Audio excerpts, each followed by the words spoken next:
Bonsoir à tous. La démocratie est en danger, les Russes sont à nos portes, la Moldavie lutte actuellement pour les valeurs de l'Europe et de la démocratie. Les Ukrainiens sont en première ligne sur le front militaire, les Moldaves le sont sur le front de la désinformation et du référendum bien organisé. Ils sont en train de nous donner une leçon de démocratie, de sérieux dans la sincérité du scrutin. Vous allez voir, il n'y a aucune raison de douter. Tout est propre. Juste un petit point contexte, parce que je pense que la plupart des gens ne sont pas forcément au courant de la géographie. Donc, la Moldavie est ce petit pays coincé entre l'Ukraine et la Roumanie, un pays de 2,5 millions d'habitants qui parle essentiellement le roumain, à l'exception d'une province qui résiste encore et toujours à la romanisation. Oui, en plus, c'est vrai, c'est factuel. La fameuse province de Transnistrie, c'est en fait une bande de terre le long de la frontière ukrainienne. On peut la voir un peu mieux ici. Et cette province est peuplée essentiellement de Russes, non seulement des Russes ethniques et des russophones, et qui ont fait sécession depuis déjà un petit moment. C'est donc un pays reconnu par personne, mais qui fait sécession de la Moldavie, et ça crée des petits problèmes, surtout depuis certains événements qui se sont déroulés en Ukraine à partir de 2022, puisque la Russie, envahissant le sud de l'Ukraine, tout le monde s'est dit, ils vont aller jusqu'en Moldavie et faire la jonction avec la Transnistrie et donc annexer encore des morceaux d'un deuxième pays, candidat en plus à l'intégration de l'Union européenne. Et donc, ils se sont un petit peu dépêchés, justement. L'Union européenne lui a tout de suite donné le statut de pays candidat, en même temps que l'Ukraine, en 2022. Et ce pays a été invité, pour ne pas dire forcé, à participer aux très intelligentes sanctions européennes contre la Russie, les fameuses sanctions sur les énergies russes. Ce pays est entièrement dépendant de l'approvisionnement en pétrole et en gaz russe. Ils ont sanctionné ces énergies. Ils se sont retrouvés dans une merde avec le gaz qui est monté à 700 €, enfin l'électricité à 400, enfin, c'est devenu n'importe quoi. Et on se souvient que cette fameuse présidente qui est élue en 2020 pro-européenne, qui a suivi toutes les imbécilités qu'on lui a dit de faire, elle s'est mise à chialer à la télé et à réclamer l'aide de l'Union européenne et à supplier qu'on lui envoie des sous, qu'on lui envoie du gaz, du pétrole, en expliquant qu'ici les gens n'étaient pas très riches et ne pouvaient pas se permettre les mêmes foutaises en fait qu'ont pu se permettre des pays un peu plus riches d'Europe de l'Ouest notamment. Et donc ils suppliaient l'aide de l'Union européenne. On va voir que ça a fini par arriver. C'est donc dans ce contexte qu'en 2024 a été organisé un référendum constitutionnel. Un référendum qui a lieu d'ailleurs concomitamment avec l'élection présidentielle. Il a fallu trafiquer un petit peu la loi électorale pour que ce soit autorisé, mais bon. Donc on fait tout en même temps, élection présidentielle et référendum. Et c'est un référendum qui a pour but de proposer à la population de se prononcer sur l'inscription dans la Constitution de l'objectif d'adhésion de l'Union européenne. Pour être validée, la révision constitutionnelle doit recueillir la majorité des suffrages exprimés avec un taux de participation supérieur au tiers des inscrits. Le scrutin est victime de tentatives de fraude de la part de la Russie, notamment via l'achat par Jan Shor, homme d'affaires moldave basé à Moscou. Il a d'ailleurs des problèmes avec la justice, on va voir ça. Il a acheté plus d'un quart des votes des inscrits en faveur du non. Le résultat final donne néanmoins une victoire du oui, à 50,13%. Alors, apparemment, c'est 50,46%. On va voir ce qu'il en est. Donc, pour être plus précis sur la nature du référendum, la question posée est « Êtes-vous favorable à une réforme constitutionnelle en vue de l'adhésion de la République de Moldavie à l'Union européenne ?» Et il s'agit principalement d'ajouter 2 articles dans la Constitution. Le premier réaffirme l'identité européenne du peuple moldave. Le deuxième, l'irréversibilité de la voie d'intégration européenne du pays. L'intégration de la Moldavie à l'Union européenne est énoncée comme un objectif stratégique du pays. Ça devient un truc constitutionnel. Vous pouvez voter après pour qui vous voulez. Vous comprenez, c'est dans la Constitution. Personne ne pourra remettre en cause le processus d'intégration européenne en Moldavie. C'est la démocratie. Ou alors il faudra refaire un référendum constitutionnel. Cette vidéo n'aurait peut-être pas dû avoir lieu, puisqu'apparemment on nous annonçait que le non à une adhésion de l'UE était en tête dans les résultats partiels. Et pas qu'un peu, c'est sans doute pour ça aussi qu'ils ont fait des articles. Ils pensaient que c'était franchement plié. Dans un scrutin assombri par des accusations d'ingérence russe catégoriquement rejetées par le Kremlin, les électeurs se sont dit à plus de 55% opposés à l'inscription dans la Constitution de l'objectif européen, après dépouillement d'environ 70% des bulletins. La tendance pourrait toutefois s'inverser, alors que de nombreux votes restaient à compter dans la capitale Shiniso, plus favorable à l'UE et à l'étranger, où vit une importante diaspora. Bon, très bien. Alors, le dépouillement avance, il dépouille dans la capitale, et on arrive dans un scrutin assombri par des accusations d'ingérence russe catégoriquement rejetées par le Kremlin. Les électeurs se sont dit à 53% opposés à l'inscription de la constitution de l'objectif européen. C'est copier-coller, quoi. Après dépouillement d'environ 90% des bulletins. Ah, donc apparemment, ils n'étaient pas assez pro-européens dans la capitale pour inverser le vote. Heureusement, la tendance pourrait toutefois s'inverser alors que de nombreux votes restent à compter à l'étranger où vit une importante diaspora.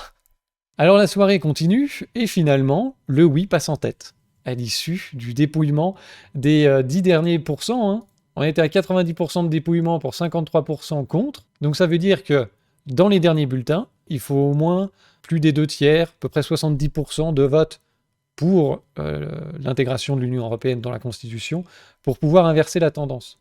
Ça fait quand même un sacré écart par rapport au vote national.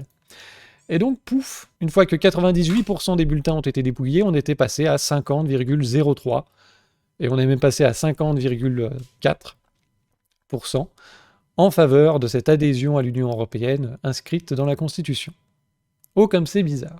La Moldavie s'engage donc à rejoindre l'Union européenne lors d'un vote marginal, alors que le président dénonce une ingérence étrangère. Il voulait dire un vote serré, mais c'est sur un article d'un journal anglais, The Independent, et c'est traduit, donc il y aura peut-être des petites coquilles. Selon les analystes, les bulletins de vote de la diaspora, en grande partie pro-UE, ont été comptés vers la fin, donnant à la campagne du oui un élan de dernière minute. Bon, de là à penser qu'on attend le dernier moment pour décompter ces fameux bulletins pour pouvoir les trafiquer de manière à compléter ce qui manque, ce serait vraiment du complotisme. Vous avez pu remarquer aussi qu'on appuie extrêmement fort sur la présence de l'ingérence russe dans ces élections. Et vous avez que ça dans tous les articles. Si le vote est aussi serré, c'est à cause des Russes. C'est les Russes qui ont fait de la propagande, ils ont acheté des voix, ils ont manipulé les électeurs, les élections, les votes et tout. Et malgré tout, vous avez vu, les gens sont pro-européens. D'accord, ok. Donc on va voir un petit peu ce qu'il en est. Et de l'ambiance aussi générale, parce que ça pose quand même un problème. Dans un discours adressé à la nation du sud-est de l'Europe, donc la Moldavie, le jour du référendum, Madame Sandu a déclaré qu'il y avait des preuves claires que des groupes criminels travaillant avec des forces étrangères hostiles aux intérêts de la Moldavie cherchaient à acheter 300 000 votes, ce qu'elle a qualifié de faute d'une ampleur sans précédent. Fraude, pardon. Elle a un petit peu multiplié par 3 les achats de votes qui sont effectivement prouvés. Leurs objectifs étaient de saper le processus démocratique, leur intention était de semer la peur et la panique dans la société. Nous attendons les résultats définitifs et nous prendrons des décisions fermes. C'est quand même une grosse ambiance. Et là, on voit, par exemple, elle continue. Malheureusement, le système judiciaire n'a pas fait assez pour empêcher la fraude électorale et la corruption. Là aussi, nous devons fixer des limites, corriger ce qui a mal tourné et tirer des leçons. Si les gens votent pas comme on s'y attend, c'est-à-dire en faveur de l'Union européenne, c'est forcément qu'il y a eu corruption, fraude, ingérence. Il y en a eu. La question, c'est de savoir quelle partie c'est de l'ingérence et de la désinformation et quelle partie c'est de l'opposition qui a sa place dans un système démocratique pour les militants qui sont contre l'intégration de l'Union européenne. Et on peut voir que tout ça est donc... L'ingérence russe est donc instrumentalisée pour faire taire toute opposition. Et on nous indique ici qu'avant le vote, les autorités moldaves ont supprimé des ressources en ligne qui, selon elles, hébergeaient de la désinformation. Et puis, ils ont expliqué avoir découvert un programme en Russie qui visait à former des Moldaves, à organiser des troubles de masse. Et ils ont ouvert des poursuites pénales contre les alliés du fameux Moldave exilé à Moscou. C'est marrant, hein, c'est un programme russe pour former des Moldaves qui vont foutre le bordel si le vote ne correspond pas à leurs attentes. On se croirait sur le Maïdan. Oh, quand c'est les Américains qui font ce genre de carabistouille, là, ça va. C'est normal, c'est pour la démocratie. Ça, c'est jamais dénoncé, quoi. Donc effectivement, il y a eu quelques petites ingérences, puisqu'effectivement, la Transnistrie est carrément considérée par le Conseil de l'Europe comme un territoire moldave, mais sous occupation militaire russe. Cette dernière a fait unilatéralement sécession de la Moldavie en 1990, avec la protection de troupes russes. Donc effectivement, il y a un petit peu d'ingérence russe en Moldavie, ça date pas d'hier. C'est pas, même pas lié à l'Union européenne, mais c'est plus large que ça. Ça n'a pas commencé en 2022. Mais forcément, ça a empiré, Par exemple, ici en 2023, Maya Sandu accuse publiquement la Russie d'avoir tenté de renverser le gouvernement moldave en utilisant des soldats habillés en civil pour attaquer des bâtiments de l'État, prendre le contrôle du gouvernement, du pays, installer un gouvernement fantoche pro-russe en s'appuyant sur des oligarques moldaves en exil liés au milieu mafieux. C'est exactement la description du Maïdan, mais on inverse, puisque là, cette fois, c'est les États-Unis et l'Union européenne qui se sont associés à des mafieux pour renverser le gouvernement démocratiquement élu et légitime en plus sur le plan international. Et voilà, ils ont conspiré avec des civils, des militaires déguisés en civils, parce qu'à la fin, sur le Maidan, c'était quand même essentiellement ça. Bref, ça ne va que dans un sens. Début octobre 2024, un système d'achat de voix à grande échelle, piloté par l'oligarque Jan Shor, donc, est découvert par les autorités. Bien que la Moldavie soit coutumière de cette pratique, le système prend cette fois-ci une ampleur sans précédent, avec plus de 100 000 électeurs concernés, donc pas 300 000, pour un total d'environ 14 millions d'euros. Ça a son importance. Chaque électeur ayant reçu entre 46 et 96 euros par mois en amont du scrutin. Jan Shor se défend en mettant en avant la légalité des versements, donc il a quand même reconnu que ces versements existent, et en accusant le gouvernement moldave de former un État policier. Vous nous empêchez de corrompre les électeurs, c'est vraiment une atteinte à la démocratie. L'achat massif de voix en faveur de candidats pro-russes et de votes contre au référendum est soupçonné d'être la première étape d'un plan de déstabilisation similaire à une guerre hybride, le déclenchement de manifestations devant s'en suivre en cas de défaite du camp russophile. Est-ce que l'Union européenne a fait mener une guerre hybride contre l'Ukraine? Peut-être, hein. Donc voilà, il y a bien eu des corruptions, il y a bien eu une ingérence russe, vu l'état du pays et puis l'histoire autour de la Transnistrie, et évidemment que Poutine pousse ses pions là-dedans. Pour autant, on va voir que ça va que dans un sens. On peut aussi remarquer un fait assez intéressant, c'est qu'en Transnistrie, donc la partie ultra-turbo pro-russe, la plus opposée à une intégration de l'Union européenne, eh bien, il n'y a eu que 3,9% de participation, parce que divers groupes d'opposition ont incité à l'abstention. Faut quand même être un peu débile pour faire toute une propagande d'ingérence de la Russie qui pousse les gens à voter contre, qui achètent des voix, et en même temps, tu as des groupes d'opposition en Transnistrie qui disent on va boycotter le référendum. Et on n'y va pas. Alors que c'est la frange la plus opposée. Vous pouvez voir ici, apparemment, il y a eu 15 000 votants et 62% de non. C'est quand même un peu débile, quoi. Bon, il semblerait que l'ingérence russe tourne un petit peu sur la tête. Ça marche sur la tête. Et puis, il y a une autre ingérence que l'on ne dénoncera jamais, qui est celle de l'Union européenne. Avant la présidentielle, l'UE dévoile une aide record à la Moldavie. Alors, les achats de voix, quand ça va dans ce sens-là, tout va bien, hein. C'était le 10 octobre, 10 jours avant le scrutin. Von der Leyen a débarqué en Moldavie pour annoncer la cagnotte. Vous avez gagné au loto. Vous avez gagné à l'euro-milliard. La présidente de la Commission européenne, Von der Leyen, a annoncé à Chinisso une aide sans précédent de 1,8 milliard d'euros à la Moldavie, avant une élection et un référendum cruciaux pour l'avenir du pays. Nous investirons 1,8 milliard sur la période 25-27, en 2 ans, pour rénover des écoles, construire des hôpitaux, développer Internet comme des infrastructures de transport et énergétiques reliées au réseau européen.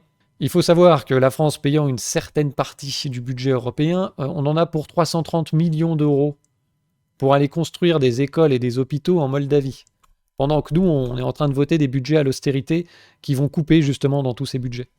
Voilà, faut le savoir. Elle dit merci quand même, hein. Madame Sandu a remercié Bruxelles pour ce plan de croissance symbole de la confiance de l'Union européenne. C'est Mère Noël Van der Leyen. Van der Noël. Regardez, c'est l'argent du contribuable européen.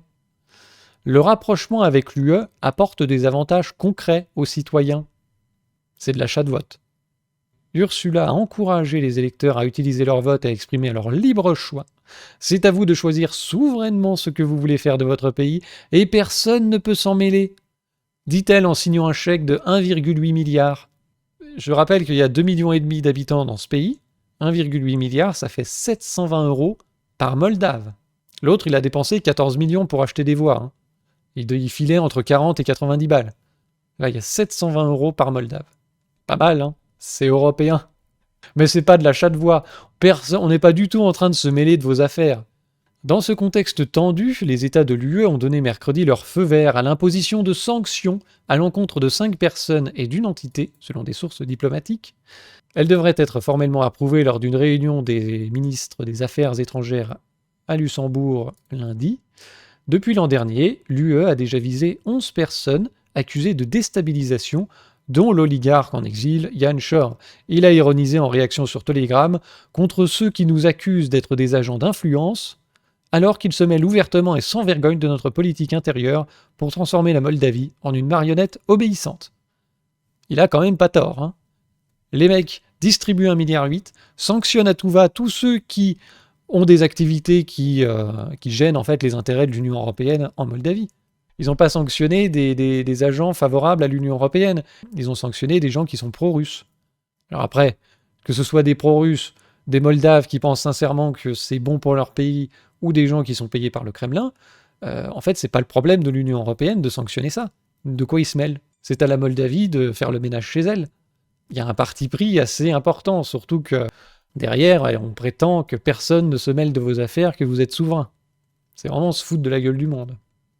Donc tout ça est extrêmement ridicule, et ça rappelle, voilà, cette photo rappelle un petit peu ce qui s'était passé pendant le Brexit, où on avait eu un défilé non seulement de chefs d'État européens, mais aussi américains. On avait eu Obama, Biden aussi, je crois qu'il s'était déplacé, il était un peu plus frais. Je crois qu'il y avait eu aussi la Clinton. Ils étaient venus à la tribune faire des grands discours, avec Cameron d'ailleurs, et expliquer que le Royaume-Uni devait rester dans l'Union européenne, et que les gens devaient voter correctement.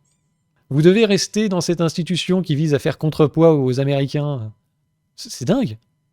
Est-ce que les Chinois débarquent dans un discours avec le Premier ministre britannique pour dire comment il faut voter pour le Brexit? Est-ce que Poutine a fait ça? Et c'était exactement d'ailleurs la même rhétorique. Si vous êtes contre l'Union européenne, vous êtes pro-russe. Vous êtes financé par les Russes, vous êtes la marionnette des Russes.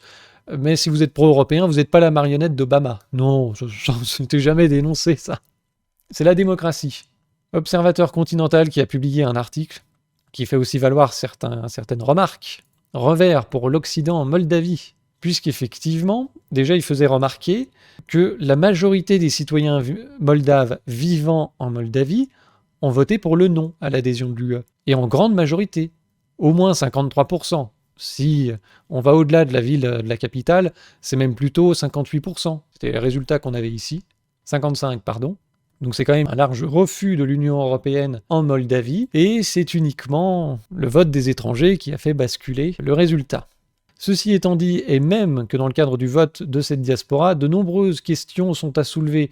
À titre d'exemple, comment se fait-il que dans 2 pays faisant partie des principaux États où vit la diaspora moldave, en l'occurrence l'Italie et la Russie, dans le premier cas, plusieurs dizaines de bureaux de vote étaient ouverts, tandis qu'en Russie, seulement 2, et les 2 uniquement dans la capitale russe, Moscou.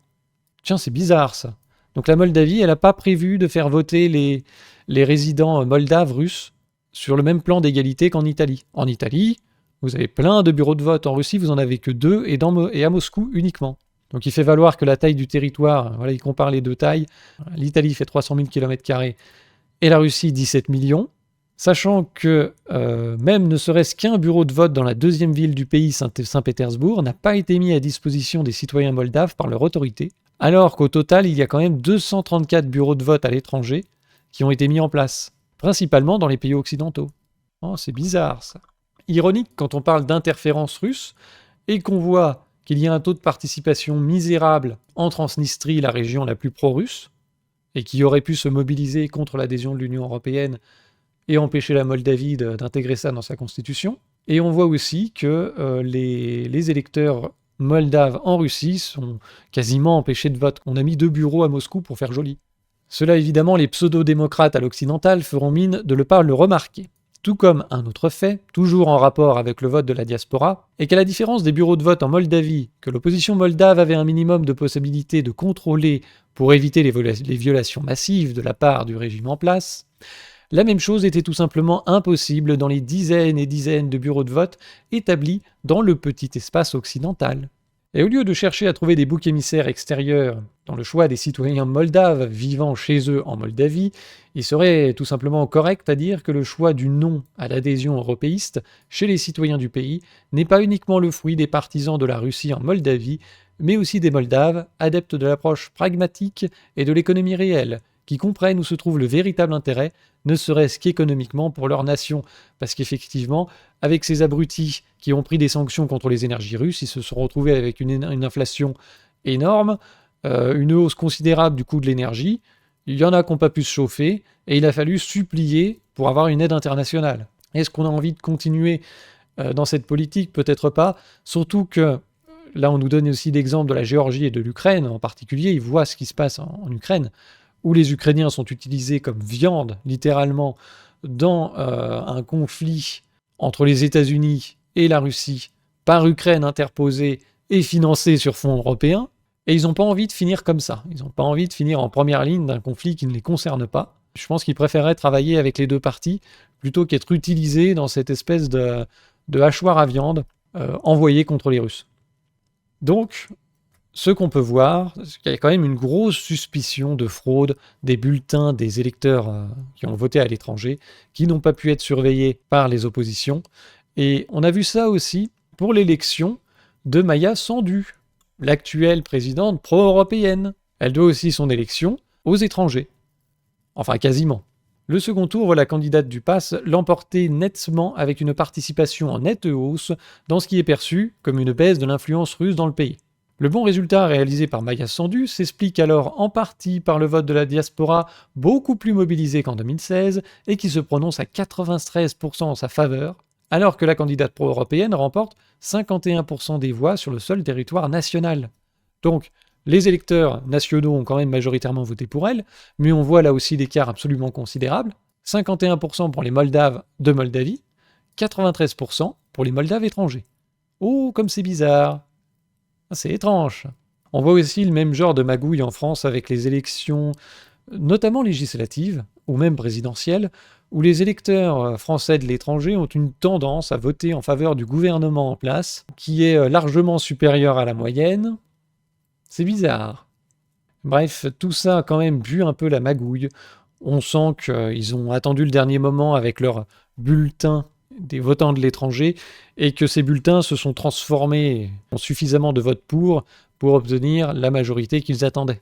Mais ça, évidemment, on n'en parlera pas dans les médias, on ne parlera pas de l'ingérence européenne, on ne parlera pas aussi de l'inégalité entre les électeurs, certains pouvant voter plus facilement que d'autres, selon s'ils sont en Russie ou dans les pays de l'Union européenne. On ne parlera pas de l'ingérence de l'Union européenne qui non seulement déplace des gens sur place, il y a toutes les associations de type Soros et compagnie qui font du lobbying sur place. Il y a Van der Leyen qui vient 10 jours avant pour présenter le cadeau de Noël et expliquer à quel point l'Union européenne est une usine Afrique. Pour eux, ça va être formidable. Et donc ça, c'est pas dénoncer les achats de voix du côté pro-russe, oui, côté pro-européen, non, c'est normal. Ça n'influence absolument pas le résultat. Bref, c'est la démocratie, c'est les valeurs de l'Europe, on est habitué. L'Union européenne ne compte plus maintenant le nombre de référendums sur lesquels ils se sont assis pour faire avancer leurs projets. En France, on pense bien sûr au référendum constitutionnel de 2005, qui a été imposé par la suite aux Français. Et puis, il y a tout un tas de référendums où à chaque fois que les gens votent contre l'Union européenne, on les fait revoter, parfois plusieurs fois. Je crois que la Suède, ils ont voté 3 fois sur leur intégration à l'euro. C'est pareil aussi pour les Britanniques avec le fameux Brexit. Vous pouvez aller voir d'ailleurs les vidéos que j'avais fait à l'époque sur le référendum du Brexit. J'avais analysé dans un détail extrêmement minutieux la propagande qui était servie à l'époque. Et vous pouvez comparer à ce qui s'est passé. Et vous me dites qui racontait des conneries, si c'était moi ou si c'était les journalistes. Alors apparemment, j'ai oublié de faire une conclusion correcte pendant le direct, mais c'est pas grave, on va la faire pour le montage. On a donc un référendum qui s'est déroulé dans des conditions plutôt merdiques, puisqu'il n'y a qu'un seul discours autorisé, créant de fait une rupture d'égalité entre les électeurs. Tout le discours des contre à l'Union européenne est assimilé à de la propagande financée par le Kremlin, c'est carrément censuré en ligne. Alors il y a effectivement de l'ingérence russe, qui d'ailleurs ne date pas d'hier, il y a des achats de voix, et c'est normal de lutter contre tout ça, mais c'est dans des proportions qui sont artisanales par rapport à l'ingérence de l'Union européenne.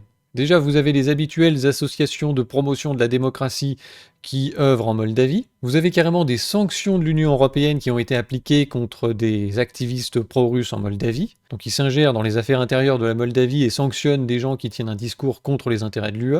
Qu'est-ce qu'on dirait si c'était l'inverse ? Vous avez Van der Noël qui débarque 10 jours avant le scrutin pour promettre 1,8 milliard de subventions à la Moldavie, donc 720 € par Moldave. Je rappelle quand même, je l'avais pas dit dans la vidéo, mais le SMIC moldave, c'est 258 € par mois. C'est quand même autre chose que les 14 millions de l'autre Gugus. Qu'est-ce qu'on dirait si la situation était inverse ? Si vous aviez la Russie qui sanctionnait des militants pro-UE en Moldavie, et puis Poutine débarque la veille du scrutin, on va vous filer du fric si vous votez comme il faut. Tout le monde prendrait ça comme une manière d'influencer le scrutin, je pense. Mais là, non, ça passe, ça passe. Et c'est pareil pour la question des électeurs étrangers, où vous avez à nouveau une rupture d'égalité entre les électeurs, puisque selon s'ils sont situés en Occident ou en Russie, ils sont appelés à voter ou non, ce qui biaise déjà le résultat. Mais en plus, ces bulletins sont difficiles à contrôler par l'opposition, sont facilement manipulables, et comme par hasard, ils sont nettement plus pro-européens que le reste de la moyenne nationale, qui est contre, justement. Et comme par hasard, ils permettent tout juste de faire basculer le résultat dans le sens des tenants du manche. C'est vraiment bizarre, Qu'est-ce qu'on dirait si c'était le cas inverse ? Si un gouvernement pro-russe en Moldavie, dans le cadre d'un référendum de rapprochement avec la Russie, sortait de derrière les fagots des bulletins d'électeurs étrangers en Russie extrêmement favorables à ce rapprochement, alors que la population locale est contre. Là, on les entendrait tous dénoncer la manipulation du scrutin.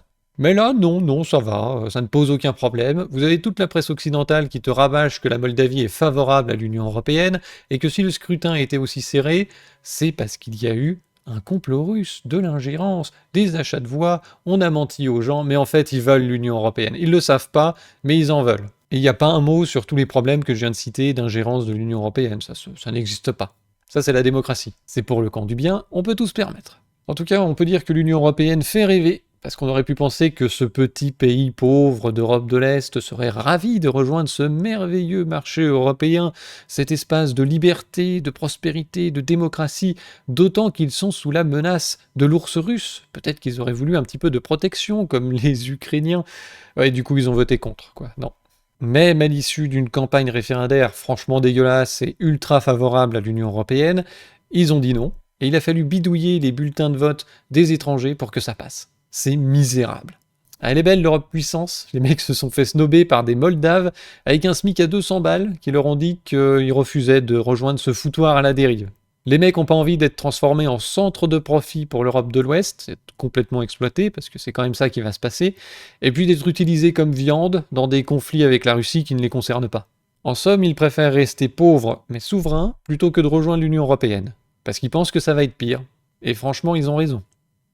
Je vous remercie d'être passé pour ce petit direct, nous permettant d'en apprendre plus sur les valeurs démocratiques soutenues par l'Union européenne et les conceptions douteuses, finalement, qu'ils en ont. Bref, je vous remercie d'être passé. N'hésitez pas, comme d'habitude, à faire un petit tour sur zoneartisanale.com. Je vous rappelle que je serai absent début novembre, du 1er au 17. Donc il faut passer vos commandes avant ou après, ou pendant, mais il y aura un délai.